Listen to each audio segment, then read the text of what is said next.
I know you have seen plastic in rivers and in the woods, and it's a pretty ugly sight. Plastic is in our food and it's in our water. It's also in our soil. We need to collectively get together and change this. Not only is sustainable packaging possible, it's also cheap. I feel it's necessary to discuss why current packaging is harmful and how we can change it, why it would be necessary to work towards a bill to mandate more sustainable packaging, and finally, the benefits that this kind of bill could have on the environment. Plastic, styrofoam, and bubble wrap. What do they have in common? These forms of packaging are not biodegradable, and they will last longer than all of us. And that's a huge issue when these polymers break down into smaller pieces and inevitably end up in our water and the soil. In the book Plastic Pollution and Marine Conservation, Approaches to Protect Biodiversity and Marine Life, the author discusses the impact of microplastics on sea creatures and the health issues that it may bring to them. According to the United Nations, we produce 400 million tons of plastic waste per year. For comparison, your car weighs between 1 and 2 tons. Some of you might be wondering, why is this an issue if we just recycle more? And you'd be right for thinking that. Unfortunately, plastic is incredibly hard to recycle. The polymers degrade over time, and it's incredibly costly. Only 5% of plastic is actually recycled, and it was never meant to be recycled. As The Guardian reports, at a 1956 industry conference, the Society of Plastics Industry, a trade group, told producers to focus on low cost, big volume, and expandability to end up the materials in the garbage wagon. The main intended use of plastic was to be thrown away. The plastic industry only recommends recycling when people started to ban plastics for single use in the 1980s. The plastic industry pays lobbyists to promote recycling as the solution when they know full well it won't work. And also from The Guardian, in 1989, the founding director of the Vinyl Institute told attendees of a trade conference, recycling cannot go on indefinitely, and that this does not solve the solid waste problem. Thankfully, the public is growing more aware of this issue. According to PLOS Biology, recent polls suggest that the public is aware and concerned about the effects of plastic pollution on the environment and public health.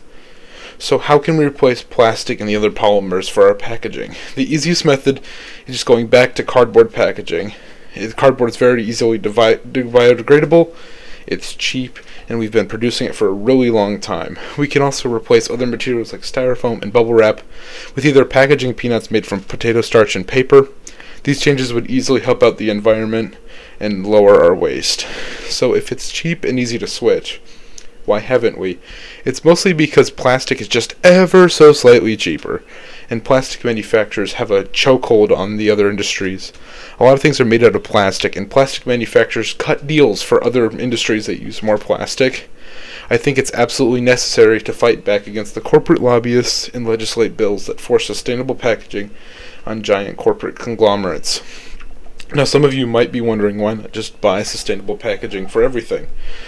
Sustainable packaging is usually much more expensive on a product, so that you feel that you're actually helping the environment, even though the impact is so minimal.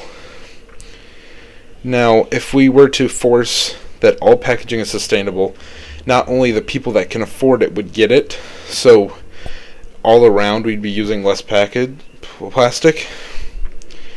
It's important to legislate instead of advocating, because recycling is usually painted as the single person solution, as if you're helping the environment, but it's actually the industries and the large companies that are hurting the environment, and it's a waste of time to put all your effort into recycling and advocating when you could be putting your effort into fighting against the misinformation, the corporate lobbyists, and helping to legislate better bills that will help our generations for years to come.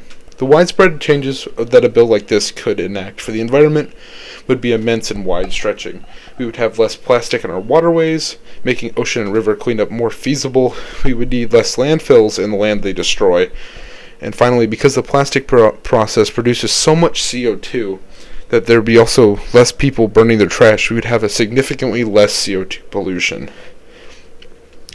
In conclusion, making the switch to sustainable packaging would not only help the environment, but it would also help us recover from the environment and the damage that plastic has caused us. And we need to fight for legislation that mandates sustainable packaging, because it's just advocating won't work. I would like to thank you all for listening, and I thank all the researchers and journalists that brought all this to my attention, and the paper would not be possible without them. Have a nice day, and goodbye.